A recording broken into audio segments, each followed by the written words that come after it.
तो ये दो महत्वपूर्ण निर्णय इसमें इस अधिवेशन में लिए गए, जब मौलिक अधिकार और राष्ट्रीय आर्थिक नियोजन का प्रस्ताव पारित किया। अब नेक्स्ट क्वेश्चन की तरफ बढ़ते हैं।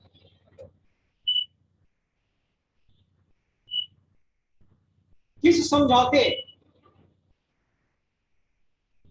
समझौते के तहत प्रांतीय विधानमंडलों में दलितों के लिए सुरक्षित सीटों की संख्या 72 से बढ़ाकर 72 से 148 कर दी गई। दरअसल ये पूना समझौता जो 26 सितंबर 1932 को हुआ था, ये महात्मा गांधी और भीमराव अंबेडकर के बीच हुआ था, और इसमें यही समझौता हुआ कि विधानमंडल में प्रांतीय सीटों की संख्या, विधानमंडल में दलितों के लिए अलग निर्वाचन, महात्मा का ये भीमराव अंबेडकर की मांग थी कि अलग निर्वाचन क्षेत्र की स्थापना की जाए, अलग निर्वाचन क्षेत्र की स्थापना की जाए, लेकिन महात्मा गांधी से सहमत नहीं कि अलग निर्वाचन क्षेत्र की व्यवस्था की जाए। तो फिर समझौते में यह तय हुआ कि विधानमंडल में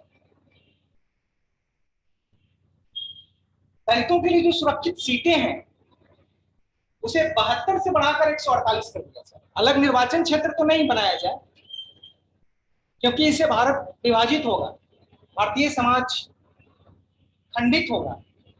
इसलिए यह निर्णय लिया गया कि विधानमंडल में दलितों के लिए सीटों की संख्या बढ़ा दी जाए, तो वो 72 से 48 कर दी गई। और केंद्रीय विधानमंडल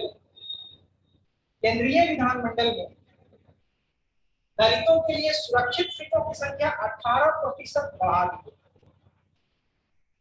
यानी केंद्रीय विधानमंडल में दलितों के लिए सुरक्षित सीटों की संख्या 18% बढ़ा दी।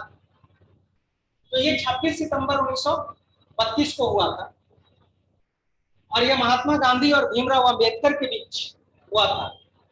और विधानमंडल में सीटों की संख्या तो बढ़ाई ही गई प्रांतीय विधानमंडल में, लेकिन केंद्रीय विधानमंडल में भी दलितों के लिए जो सीटें सुरक्षित थी उसमें से 18% की वृद्धि कर दी।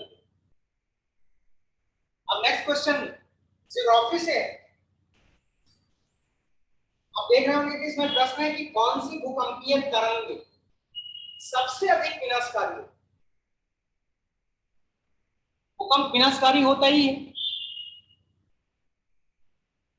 तो कौन सी तरंग, यानी लगता है कि उसमें कई तरह की तरंगें निकलती हैं। भूकंप, जब भूकंप आता है उसमें कई तरह की तरंगें निकलती हैं। इसमें कौन सी तरंग से सबसे अधिक नुकसान होता है? तो सबसे नुकसान पहुंचाने वाली तरंग एल तरंग सबसे अधिक नुकसान इसी तरंग से होता है। अगर आप देखें भूकंप एल तरंग से सबसे अधिक नुकसान होता है, यानी एक तरंग पी तरंग, एस तरंग और एल, तो इसमें सबसे अधिक विनाशकारी एल तरंग होता है।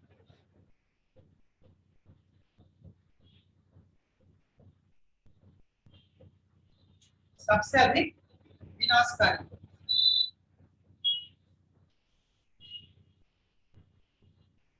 यह प्रश्न पूछा जाता है कि भूकंपीय तरंगों में सबसे अधिक विनाशकारी कौन सी तरंग होती है? तो क्वेश्चन में आपने ये देखा कि 3 प्रकार की तरंगों का इसमें वर्णन किया गया, यानी पी तरंग इसमें अणुओं का जो कंपन होता है वो तरंगों की दिशा में आगे पीछे होता है, यानी जिस हद तरंग बढ़ती है वो आगे पीछे इसका कंपन होता है।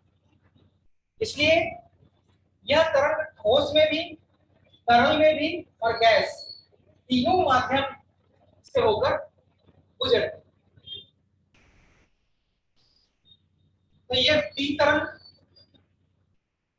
और जब ये तरंग पैदा होती है तो ये पृथ्वी के कोर में चली जाती है, क्योंकि ये तीनों माध्यम से होकर गुजर सकती है, यानी ठोस से भी गुजर सकती है, तरल से भी गुजर सकती है और गैस से भी गुजर सकती है। ये तीनों से गुजरने के कारण ये पृथ्वी के कोर में चली जाती है। इस तरंग, जिसको हम सेकेंडरी तरंग भी कहते हैं, इसमें अणुओं की गति तरंगों की दिशा के राइट एंगल पे होता है, यानी समकोण होता है।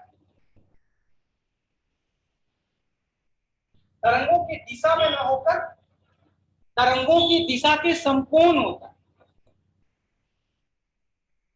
यानी इसका कंपन इस प्रकार होता है आगे पीछे, और इसका कंपन ऐसे होता है, यानी राइट एंगल पे होता है। राइट एंगल पे होने के कारण ये सिर्फ सॉलिड से ही होकर गुजर सकती है, ये सिर्फ सॉलिड से ही होकर गुजर सकती है। इन दोनों तरंगों का जो नेचर होता है वो अवतल होता है, जबकि एल तरंग जो सबसे अधिक विनाशकारी होती है और इसका भ्रमण पथ जो होता है वो कॉन्वेक्स होता है। ये तो हो गया कॉनकेव, और ये कॉन्वेक्स। इसका क्या होता है, ऐसे होता है, यानी जहां से ये इसका एपिसेंटर होता है, जब केंद्र होता है, वहां से ये चारों तरफ फैलती है, और चारों तरफ फैलने के कारण सबसे अधिक नुकसान इसी से होता है। और भूकंप का केंद्र जितना ऊपर होगा, भूकंप का केंद्र जितना ऊपर होगा वो भूकंप उतना ही विनाशकारी होता है, और जो भूकंप का केंद्र जितना अधिक गहरा होगा उस भूकंप से, उन भूकंप से नुकसानें भी कम होती। तो इस प्रकार ये इसका विस्तार कैसे होता है, इसका विस्तार ऐसे ऐसे होता है। अगर मान लें कि ये एपिसेंटर है तो यहां से इसका विस्तार शुरू होता है, ये चारों तरफ। और ये तरंगे जितनी अधिक दूरी तय करती हैं, जैसे जैसे ये दूर जाती हैं ये कमजोर होती चली जाती है। इसीलिए भूकंप जब आता है तो आसपास के क्षेत्रों में, यानी केंद्र के आसपास के क्षेत्रों में सबसे अधिक विनाश होता है, लेकिन जैसे जैसे ये तरंगे दूर बढ़ती हैं ये कमजोर होती चली जाती है, कमजोर होती चली जाती है। तो इसमें तीन प्रकार की तरंगे निकलती हैं, एक तो पी तरंग, एस तरंग और एल तरंग। इसमें से एल तरंग, यानी जो एल वेव है, वो सबसे अधिक डिस्ट्रॉयर होता है, सबसे ज्यादा डिस्ट्रक्टिव होता है, और सबसे अधिक नुकसान भी उसी से होता है। हम नेक्स्ट क्वेश्चन की तरफ बढ़ते हैं।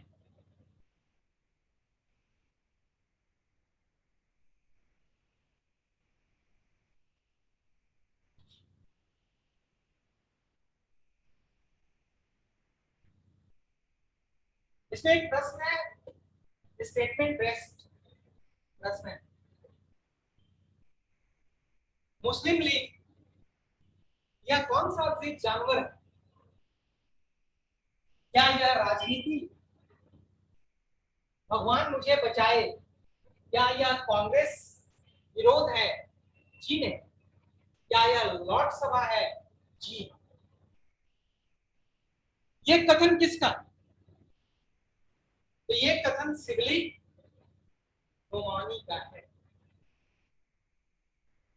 सिबली नोमानी ने ये कहा था कि मुस्लिम लीग ये कौन सा सिर्फ जानवर है, क्या यह राजनीति, भगवान मुझे बचाए, क्या यह कांग्रेस विरोध है? जी नहीं। क्या यह लॉर्ड सभा है? जी हाँ। यानी मुस्लिम लीग भारत में लॉर्ड सभा की तरह काम कर रही है। ऐसा लग रहा था कि मुस्लिम लीग भारत में एक एजेंट के रूप में काम कर रही है। वो भारत के लिए कार्य नहीं कर रही है, बल्कि इंग्लैंड को भारत में मजबूत बनाए रखने के लिए वो प्रयास कर रही है। तो ये प्रसिद्ध स्टेटमेंट सिबली नोमानी ने किया। अब नेक्स्ट क्वेश्चन है कि अष्टप्रधान का संबंध किससे है? अष्टप्रधान शिवाजी के ये मंत्री थे, शिवाजी के मंत्री थे ये। इसमें 8 मंत्री होते थे, इसलिए इसको अष्ट दिग्गज कहा गया, अष्टप्रधान कहा। अष्ट दिग्गज का तो संबंध कृष्णदेव राय से, अष्ट दिग्गज का संबंध कृष्णदेव राय जो विजयनगर के शासक थे, कृष्णदेव राय से। तो अष्टप्रधान में 8 मंत्री थे। पेशवा जो प्रधानमंत्री होता था, यानी इसका स्थान छत्रपति के बाद होता था, यानी बादशाह के बाद होता था। दूसरा सरे नौबत, दूसरा मजूमदार जो वित्त विभाग का प्रधान कहलाता था। तीसरा सरे नौबत जो सेनापति होता था। चौथा सुमंत जो विदेश मंत्री होता था।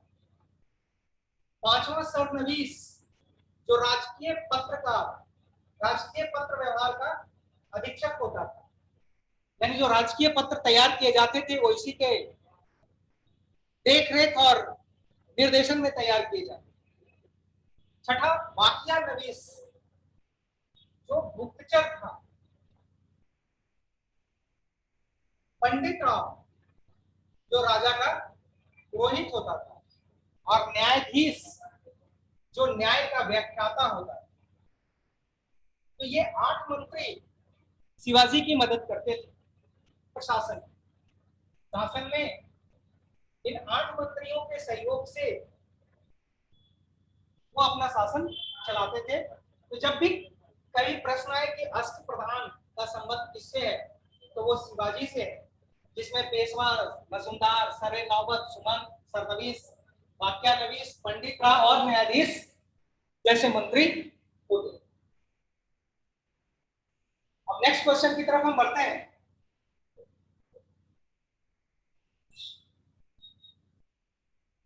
भूकंप की तीव्रता, भूकंप की तीव्रता यानी इंटेंसिटी ऑफ,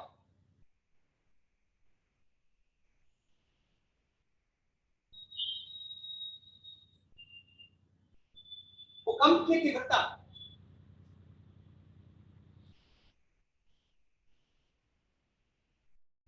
को मापने के लिए मर्केली स्केल, इसको मापने के लिए इसको मापने के लिए रिटर स्केल पर भी मापा जाता है और मर्केली स्केल पर भी मापा जाता है।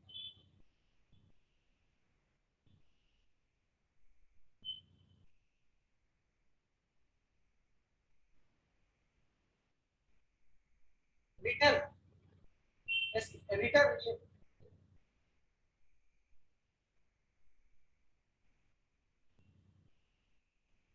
रिटर स्केल पर भी मापा जाता है और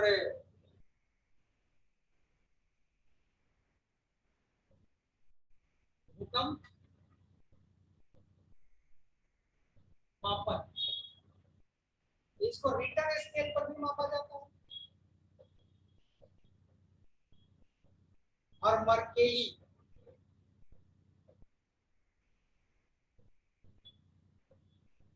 स्केल पर भी मापा जाता है। तो रिटर स्केल में 1 से 9 तक अंक होते हैं, 1 2 3 4 5 6 7 8। और मर्केली में 12 तक होते हैं, 1 2 3 4 5 6 7 8 9 10 11 12। तो मर्केली स्केल में यानी जैसे जैसे हम 1 से 2, 2 से 3, 3 से 4, 4 से 5 की तरफ बढ़ते हैं, वैसे वैसे अर्थक्वेक की इंटेंसिटी बढ़ती जाती है। रिटर स्केल पर जो मेजरमेंट किया जाता है, अगर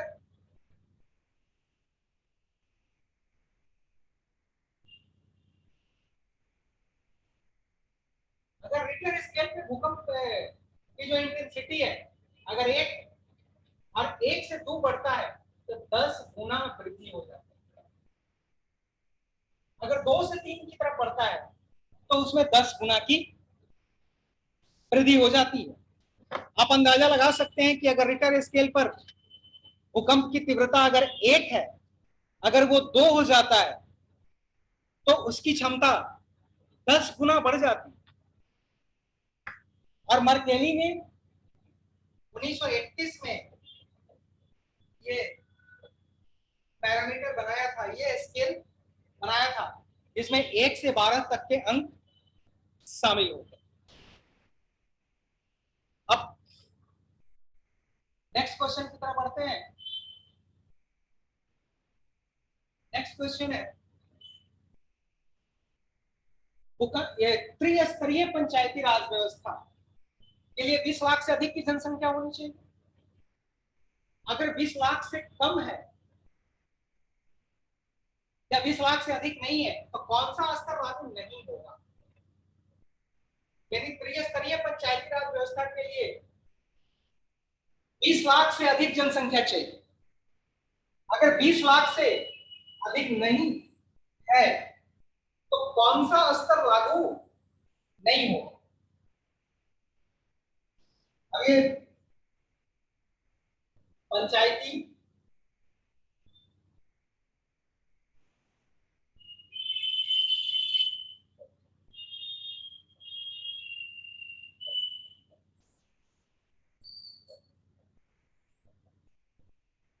ये त्रिस्तरीय है।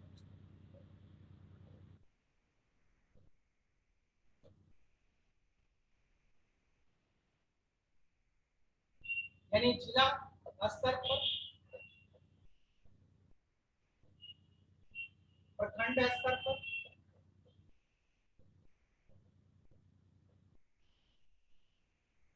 और ग्रामीण स्तर।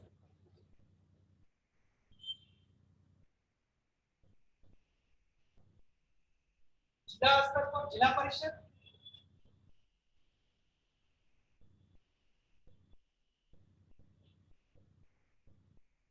प्रखंड स्तर पर पंचायत समिति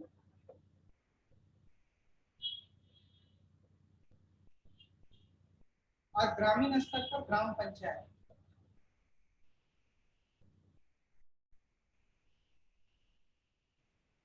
ये 3 स्तर होते हैं। आपको पता है कि बलवंत राय समिति की सिफारिश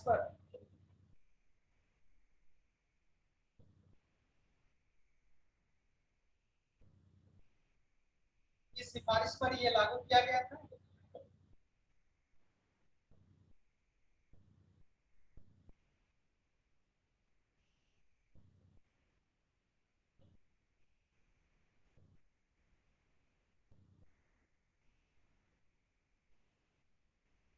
एक शर्त है कि त्रिस्तरीय यानी तीनों स्तर वही लागू होगा जिस राज्य की जनसंख्या 20 लाख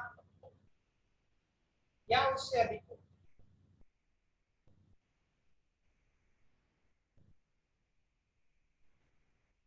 अगर जनसंख्या 20 लाख से कम है द्विस्तरीय होगा, यानी दो स्तर होगा, और इसमें कौन सा स्तर नहीं होगा, तो ये स्तर नहीं होगा, यानी जिला परिषद होगा और उसके बाद जिला परिषद होगा और उसके बाद ग्राम पंचायत। अगर किसी राज्य की जनसंख्या 20 लाख से कम है तो ये दो स्तर पर ही लागू किया जाए, यानी जिला परिषद और ग्राम पंचायत, ये दो ही स्तर होंगे इस व्यवस्था को लागू करने के।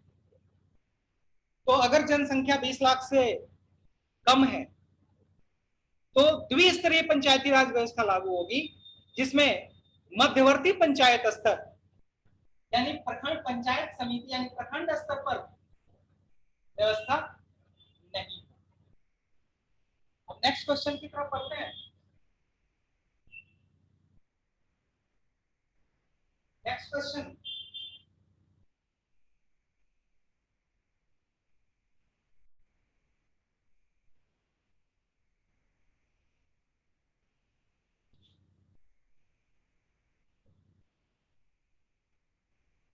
संविधान के किस अनुच्छेद द्वारा संविधान के किस अनुच्छेद द्वारा संघ को उन सभी विषयों पर विधान बनाने की अनन्य शक्ति दी गई, एक्सक्लूसिव राइट है, जो किसी भी सूची में शामिल नहीं, अर्थात अवशिष्ट सूची,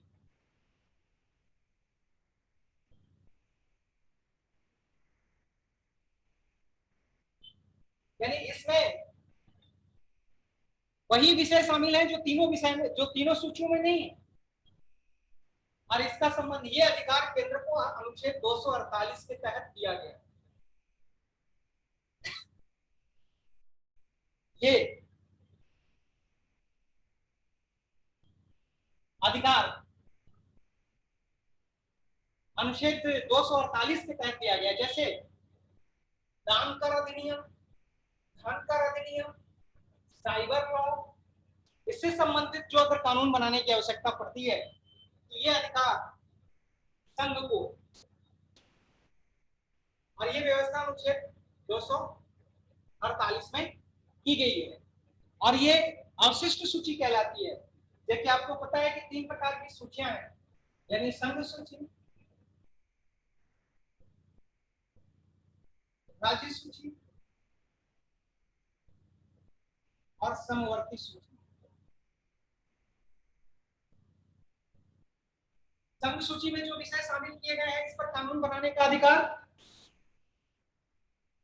संघ को है, राज्य सूची में जो विषय शामिल किए गए हैं इस पर कानून बनाने का अधिकार राज्य को है, और समवर्ती सूची में जो विषय शामिल किए गए हैं उन पर कानून बनाने का अधिकार दोनों को है।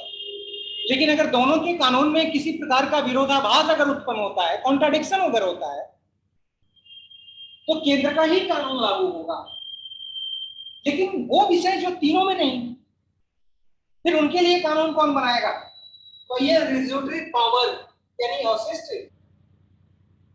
शक्तियां अनुच्छेद 248 के तहत केंद्र को दी गई। अब नेक्स्ट क्वेश्चन की तरफ बढ़ते हैं।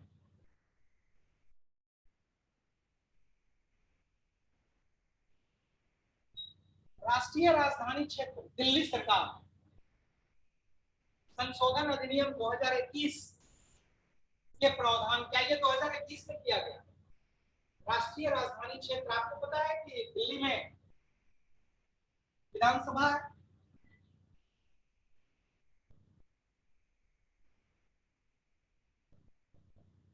लेकिन इसे पूरी तरह राज्य का दर्जा नहीं दिया गया। यहाँ केंद्र के एजेंट के रूप में उपराज्यपाल काम करते हैं। तो इस संशोधन के जरिए क्या क्या व्यवस्था की गई, क्योंकि दिल्ली सरकार और केंद्र के बीच अक्सर टकराव होता रहता है, तो इस राष्ट्रीय राजधानी क्षेत्र दिल्ली सरकार अधिनियम संशोधन अधिनियम 2021 के जो प्रावधान, इसमें दिल्ली के उपराज्यपाल को प्रधानता मिली, मुख्यमंत्री के ऊपर निर्वाचित सरकार को, पहला निर्वाचित सरकार को अब किसी भी कार्यकारी कार्यवाही के लिए उपराज्यपाल की राय लेनी होगी। यानी अगर दिल्ली की जो निर्वाचित सरकार है, अगर अब किसी कार्यकारी या कार्यवाही के लिए उपराज्यपाल की राय लेनी होगी। तीसरा पॉइंट इसका है, यह संशोधन प्रावधान करता है कि विधानसभा द्वारा बनाए गए किसी भी कानून में संदर्भित सरकार का अर्थ उपराज्यपाल होगा। सरकार का अर्थ क्या होगा? उपराज्यपाल।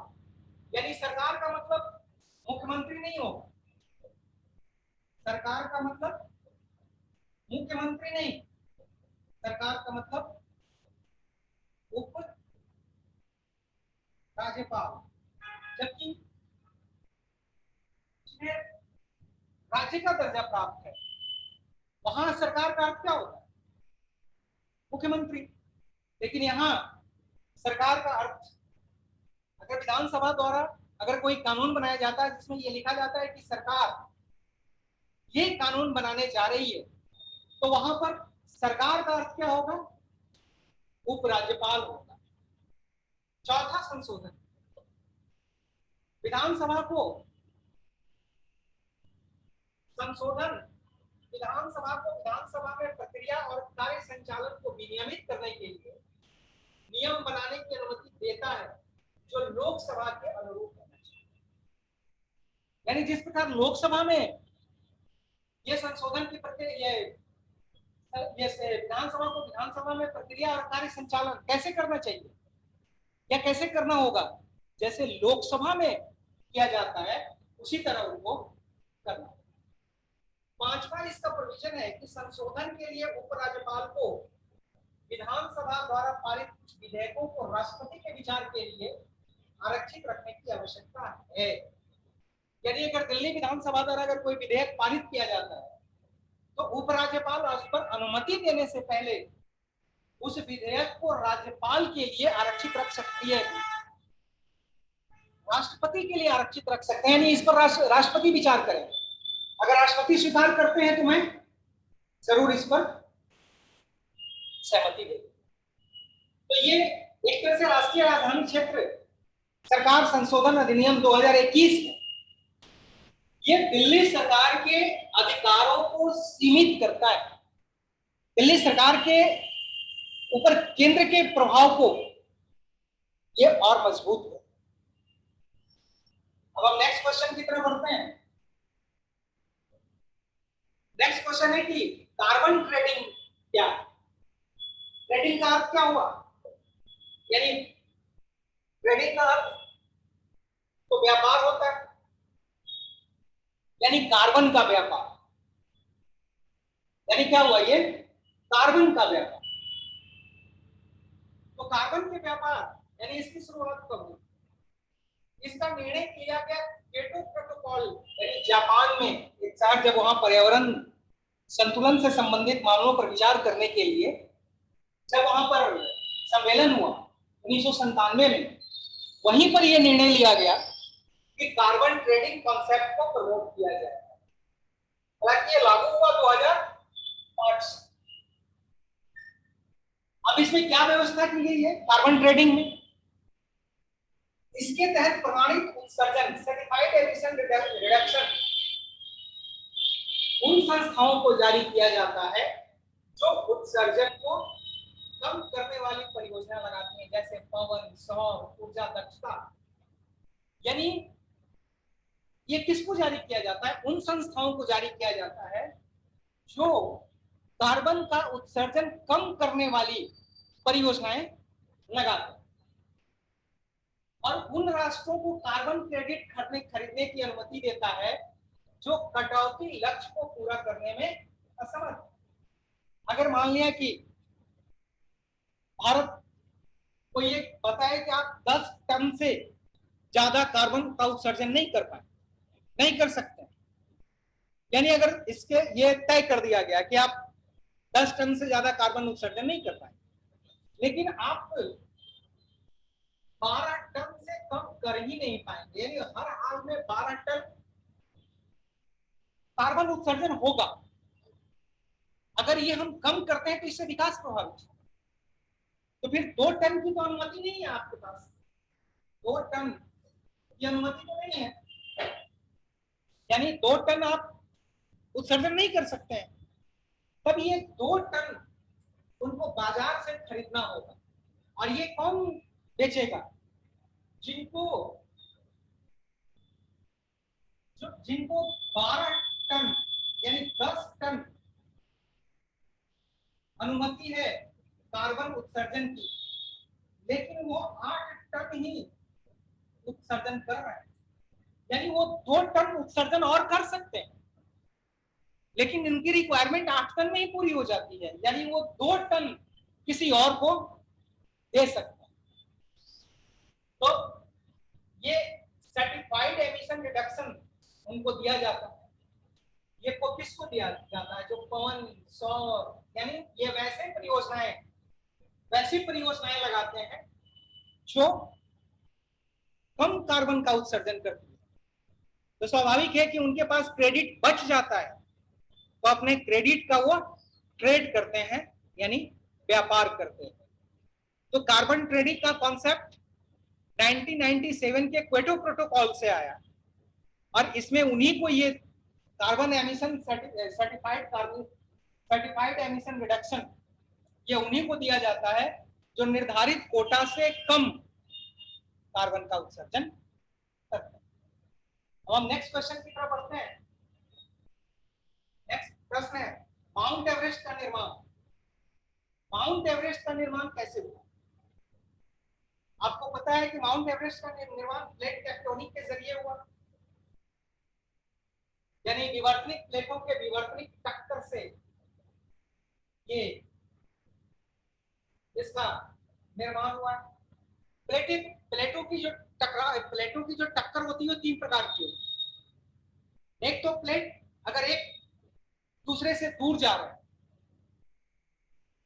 या 2 प्लेट एक दूसरे के करीब आ रहे हैं, और तीसरा ये प्लेट एक दूसरे से टकराकर एक प्लेट दूसरे प्लेट के ऊपर चली गई, यानी इस प्रकार की पोजीशन अगर हो गई हो, तो वैसी स्थिति में टकराव के बाद एक हिस्सा ऊपर उठ जाता है, यानी वो पहाड़ का रूप ले लेता है।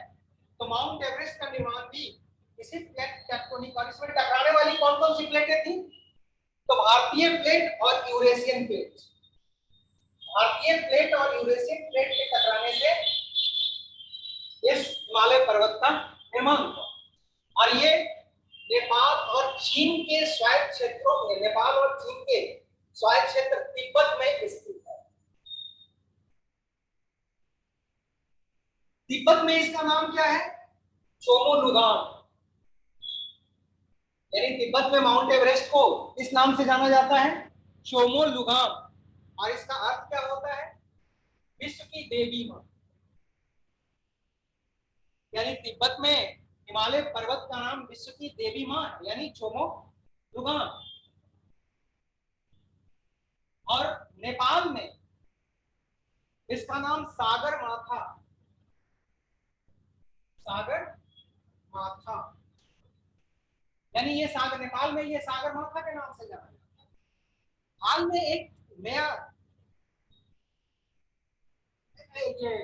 नई बात पता चली है माउंट एवरेस्ट के बारे में, कि पहले की तुलना में इसमें 86 सेंटीमीटर की वृद्धि हुई है। 86 सेंटीमीटर की वृद्धि हुई। पहले ये 8,848 मीटर ऊंचा था, अब ये 8,848.86 मीटर ऊंचा, यानी इसमें वृद्धि कितनी हुई है? इसकी ऊंचाई में 86 सेंटीमीटर। और चीन और नेपाल की संयुक्त टीम के द्वारा हिमालय की ऊंचाई का मेजरमेंट किया गया, तो इसमें 66 सेंटीमीटर की वृद्धि का पता चला। अब नेक्स्ट क्वेश्चन की तरफ बढ़ते हैं।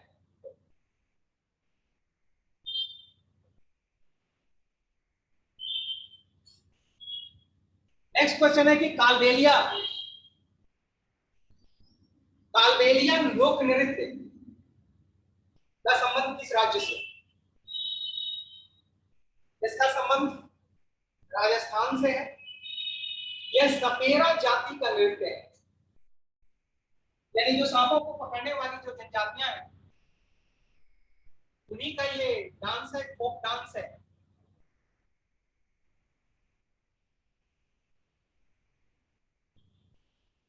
इसमें सिर्फ स्त्रियां भाग लेती और पुरुष सिर्फ एक तारा या तंदूरा बजाते हैं, यानी पुरुष इसमें वाद्य यंत्रों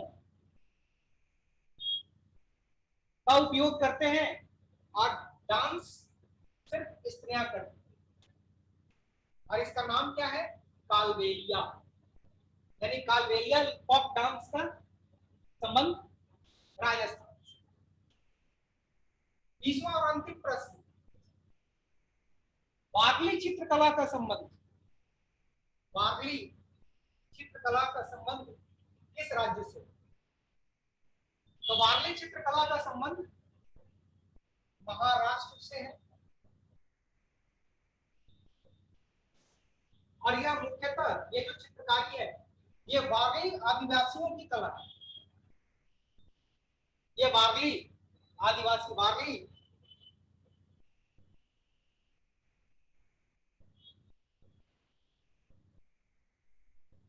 आदिवासी होते हैं वही इस प्रकार की चित्रकारी करते हैं और इसका उपयोग विवाह के अवसर पर किया जाता है। इस प्रकार बिहार में मधुबनी पेंटिंग्स है जिसका उपयोग विवाह के अवसर पर किया जाता है। उसी प्रकार विवाह के अवसर पर ये बनाया जाता है वारली आदिवासी के द्वारा। ये चित्रकला बहुत पुरानी है और यह चित्रकला 22,000 से 3,000 ईस्वी पूर्व की मानी जाए। तो अगर वारली चित्रकला के बारे में अगर कहीं भी प्रश्न आता है तो इसका संबंध किससे है? वारली आदिवासियों से है जो महाराष्ट्र में निवास करते हैं और ये चित्र मुख्यतः विवाह के अवसर पर बनाया जाता है और ये चित्रकला 2,500 से 3,000 वर्ष ये वर्कशॉप का अंतिम प्रश्न था, आज का अंतिम प्रश्न था। अगर आज के वर्कशॉप से संबंधित कोई प्रश्न हो तो आप पूछ सकते हैं।